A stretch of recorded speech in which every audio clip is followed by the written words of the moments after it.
Dear ladies and gentlemen, welcome back to the analysis of YOLENO TV. I hope you're well from wherever you're watching this channel.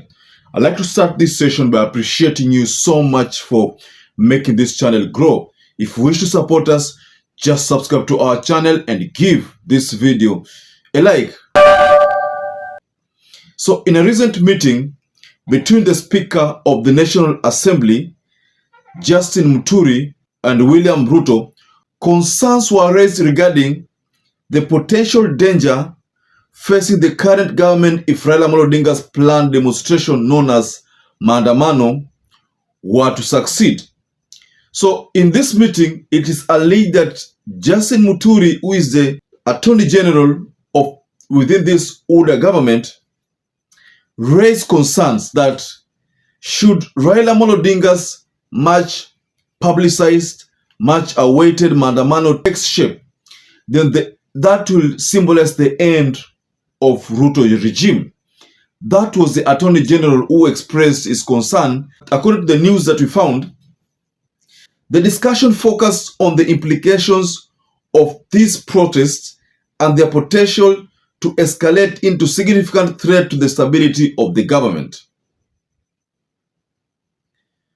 Justin Muturi went further to explain to William Ruto about the seriousness of the situation and the potential consequences that could rise if Raila protests gained momentum. So this warning came at a time of increasing tension and polarization in Kenyan politics. The concerns expressed by Justin Muturi highlights the importance of maintaining peace and stable political environment. Any significant unrest or disruption could have far-reaching consequences not only for the government but also for the Kenyan people.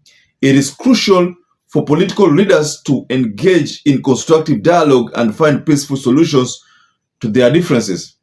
So, dear viewers, this was Justin Muturi trying to express his concern about the much-awaited Sabasaba. I want to be clear here, ladies and gentlemen, that Raila has made it clear that on the 7th of this month, the Sabasaba rally will transition to a peaceful Maandamano. And this is supposed to be replicated in other counties. So the plan that Raila Odinga had in, I think, around there in February, before March, that talked about the demonstrations spilling over to other counties. I think this is what is going to happen after this Sabasaba rally. So what next? So in this analysis, I want us to dig deeper into the possible consequences that are likely to be before this Kenya Kwanza regime and what William Ruto is likely to face going forward. I want to be honest with you, ladies and gentlemen, that Raila Amolo Odinga's political strategy now appears stronger than ever. First, Paul Mwangi, who is the lawyer of the Azimio, was instructed to file a petition at the High Court regarding this finance bill. That Raila Amolo Odinga termed that finance bill as being unconstitutional. So first, Raila Amolo Odinga files that finance bill. Second, the Supreme Court, or rather the judiciary, throws William Ruto's plan under the bus, the issue of the CAS. And also, the judiciary stops the implementation of the Finance Act. And then, Raila Amolo Odinga says that he is going to convene a rally, that is a Sabasaba rally, that is going to be replicated across other counties within Kenya. So this game plan by Raila Amolo Odinga is probably going to work. And that explains the reason why Justin Muturi, Wetangula, Ruto had to meet and talk about the possible consequences. Remember, these people have been hardliners, and they've been saying that Raila achane na maandamano kwamba hawezi yeye amezeka. Those are some of the utterances that these people have been making. But the truth of the matter has been exposed by Justin Muturi, that going forward, it might not be easy for this regime, for William Ruto's regime, to rule this nation. You know, William Ruto might have thought that it was going to be easy to contain Raila Amolo Odinga. Last year, soon after they assumed power, they told Raila Amolo Odinga that you should assume the role of the opposition, and we want a very strong and vibrant opposition. Those were words of Ruto and words of Gachagua.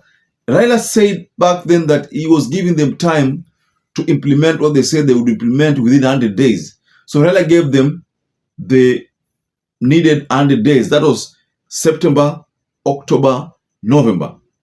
In fact, he even gave them part of December and part of January, because December and January there was this issue of Cherera Falls, the tribunal, Muchelule tribunal and the like. So those durations extended to probably like 5 months there.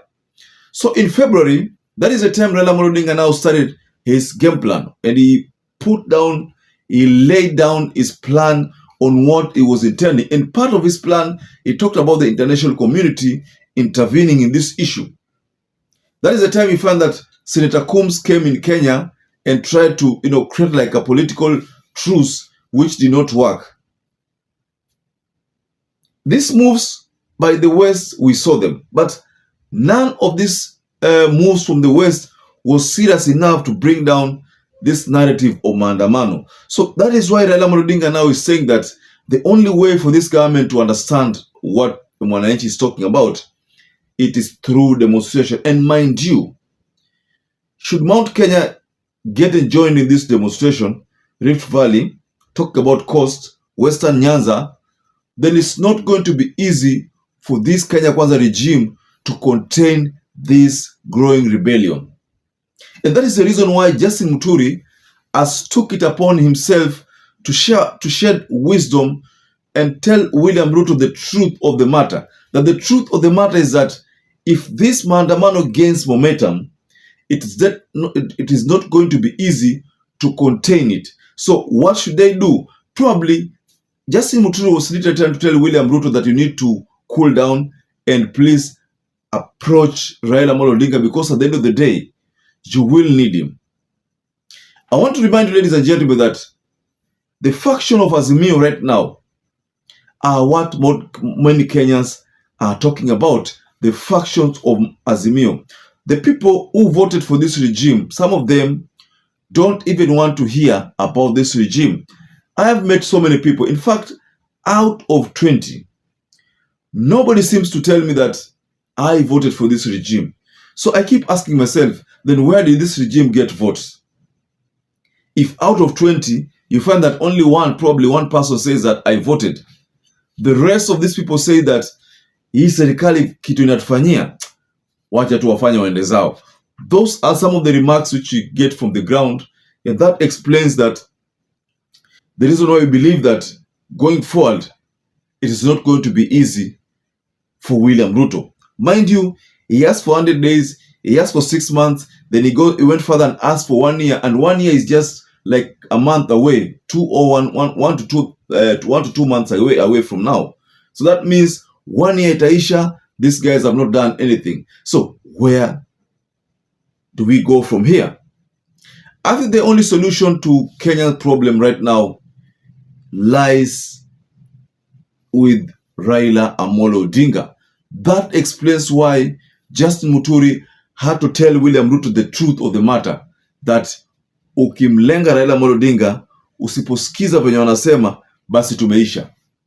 No, that was the message that Justin Muturi conveyed. So dear viewers, allow me to wind up there.